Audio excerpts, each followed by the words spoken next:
J'ai une idée précise de ce qu'elle a pu réaliser. C'est possible d'avoir des résultats quand on se bat pour l'égalité homme-femme, et ce n'est pas un combat perdu. We just heard from Judith, the granddaughter of Éliane Vogel-Polsky, these very powerful words.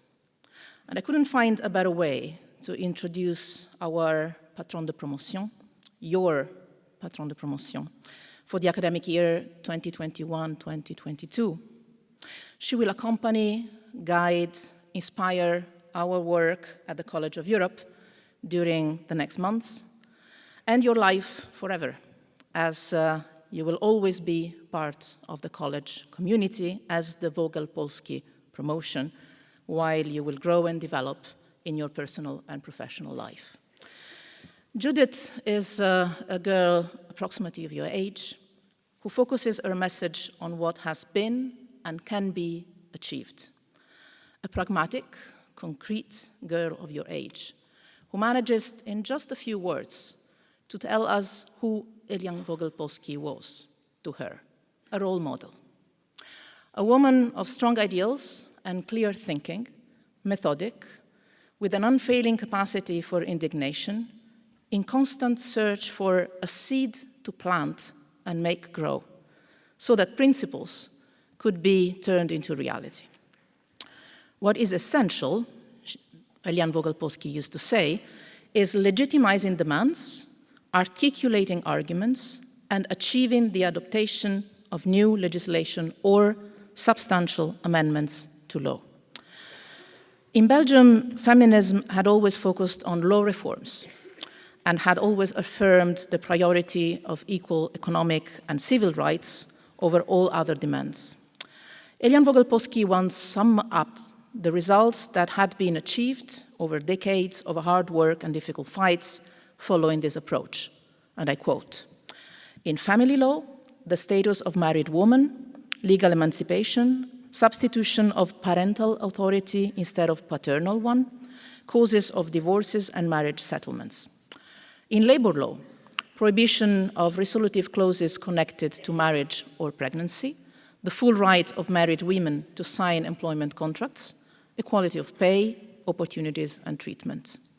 In social security law, the financial organization of the protection of maternity, the equalization of unemployment benefits and pensions. And in public law, the Article 6 of the Constitution prohibiting discrimination based on gender." End of quote. This is a substantial list of very tangible results that have translated principles and ideals into legislation that has had and still has a direct impact on the daily lives of millions of people. And this is probably the first reason why I chose Éliane Vogel-Polsky as our patron de promotion for this year. To tell you, each of you, that you don't necessarily need to become a president, a prime minister, a politician, a well-known public figure to introduce change, relevant, positive, even revolutionary change in society, policy, legislation, in people's lives.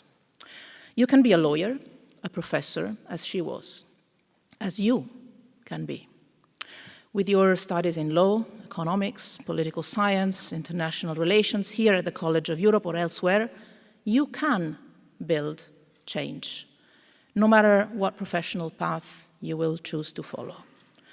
Knowledge, perseverance, dedication, the constant attention to translating ideals into concrete actions, and that magic mix of studies and activism that Éliane Vogel-Polsky had all along her life. This is all you need. It's not little things, but this is all you need to build positive, long-lasting change in society and in people's daily lives. We all have an immense power that comes with responsibility. The responsibility to use it. Here at the College of Europe, I hope you will not only study, and study hard, but also realize how much power knowledge gives to you and how to use it at full for the benefit of all. Éliane Vogel-Polsky decided to use the power of her knowledge to contribute to advancing women's rights, in particular social and economic rights, and the construction of social Europe. She is called, and rightly so, the mother of social Europe. Now, we always refer to the founding fathers of our union, and we often forget the many mothers that built it. They have been given, over the decades, for sure, less recognition and visibility than their male colleagues. They've not always been politicians or public figures, but their contribution to the construction of the European Union has been equally, if not important, than the one of many and well-known founding fathers. And this is the second reason why I chose Éliane Vogel-Polsky as our Patron de Promotion for this academic year. To remind us all that our union has many founding mothers and that it is time to remember and recognize them all. As each of us has immense power and the responsibility to use it, the college also has its own power and the related responsibility to use it and use it well. Our power, the power of the College of Europe, is for sure limited, but important. The power and responsibility to transfer knowledge, as we do every day with our academic activities. The power and responsibility to build a network of talented, qualified, and committed students and alumni that will contribute to the integration of the European continent, as it is stated in our statute. And the power to highlight symbols, role models, inspiring figures, to shed light. When I became rector last year, apart from dealing with COVID management, that was actually taking, I would say, 90% of my time, I started to reflect on the choice of the Patron de Promotion. And I remember I made 3 decisions back then. The first one relates to the method of choice. For the first time in the history of the college, last year we asked all students, faculty, and staff of both campuses in Bruges and Natolin to send suggestions of aspiring figures that have contributed to the European integration process in different fields and in different times. And we received an impressive number of proposals, all extremely interesting. And among them, Éliane Vogel-Polsky, that was indicated by 2 of our students, Amandine Deswert and Elena Dotto, that I would like to thank again here because it's thanks to them if we have our patron today.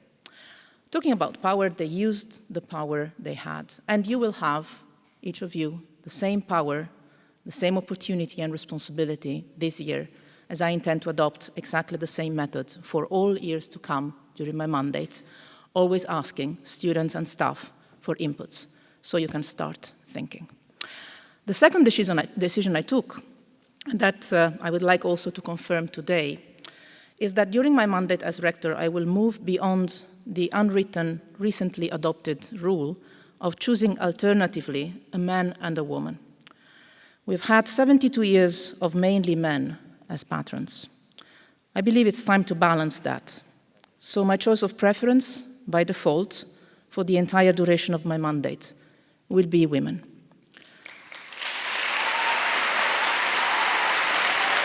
The founding mothers of our union. Obviously, I will always be open to consider men, of course, but I really believe that we have some catch-up work to do here, because symbols count. And the third decision I took was on the kind of figure to choose.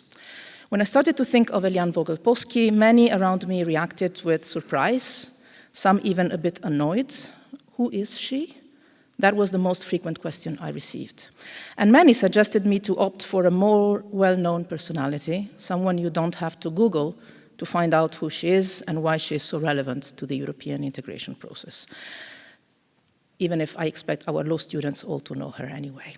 But I thought, and I still think, that if we have the individual or collective power to highlight hidden figures and role models, to tell stories that are left at the margins of the mainstream history and narrative, and to share lessons that are unknown to the most, well, we have the responsibility, the duty to use that power, and to tell the stories, to share the lessons, to show the symbols that are too often left in the dark.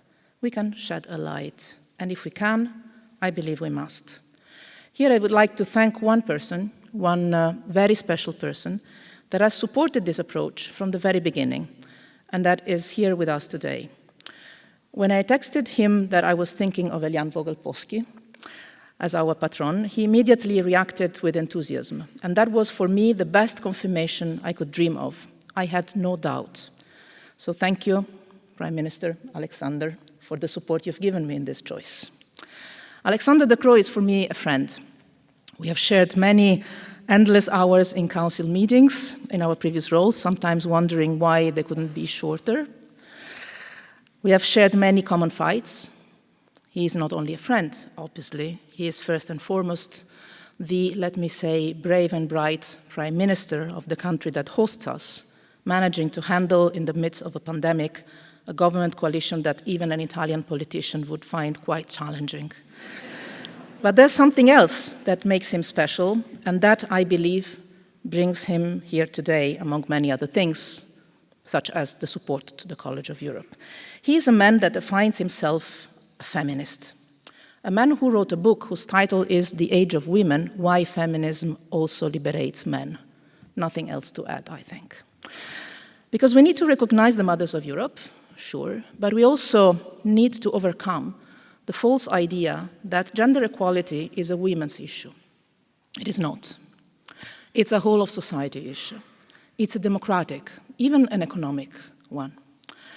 And this is the third reason why I chose Éliane Vogel-Polsky as our patron. Because she always advocated and worked for an inclusive, I would dare to say, a not segregated approach to gender equality. Let me use her own words in 3 quotations, one by one. Number 1, she wrote once, "Very often women were appointed to women's committees that functioned as ghettos and were never considered to have the same legitimacy as those that are supposed to represent all workers. The female delegates are thus considered to defend a specific group rather than a collective interest. And this situation will endure as long as problems of reconciling family and work are felt to be women's problems." Quotation number 2. "It is not both comical and despairing to hear the vocabulary of the policies concerning women. Integrating 52% of the population, what does that mean? Integrate them into what?" Quotation number 3. "The right to equality can be justified not by representing women because they're women, but because that is how we see democracy, as guaranteeing the rights of all individuals. We should fight not invoking women's rights, but the interest of democracy itself. I have come to the conclusion that the right to equality must be recognized as a collective right." End of quotation. Personally, I came to the exact same conclusion. Having often been the only woman in the room, not to mention to the negotiating table, having been asked so many times, how do I manage to reconcile my professional role with my being a mother, and always asking back to my interlocutor, and how do you reconcile your professional role with your being a father? And being the first woman rector of the College of Europe 72 years after its establishment, I came to the very same conclusion. Gender equality is not a women's issue more than it is a man's issue. Because when it is not realized, it is a loss for all as individuals, as citizens of our democracies. Je sais que c'est exactement ce même esprit et ces mêmes convictions qui animent le féminisme d'Alexander De Croo, qui a déclaré une fois « Il ne faut pas être femme pour être féministe ». Il nous fait l'immense honneur aujourd'hui d'être ici avec nous pour l'ouverture officielle de l'année académique 2021-2022 du Collège d'Europe, promotion Éliane Vogel-Polsky. En effet, je dois partager avec vous tous une petite curiosité. Ce n'est pas la première fois qu'un De Croo participe à notre cérémonie d'ouverture, parce qu'en 1974, un an avant la naissance d'Alexander De Croo, si je ne me trompe pas, son père, Herman, à l'époque ministre pour l'éducation, a délivré son discours pour les étudiants du Collège d'Europe, ici à Bruges. Il y a donc une petite tradition à honorer, qui aujourd'hui est renouvelée et relancée.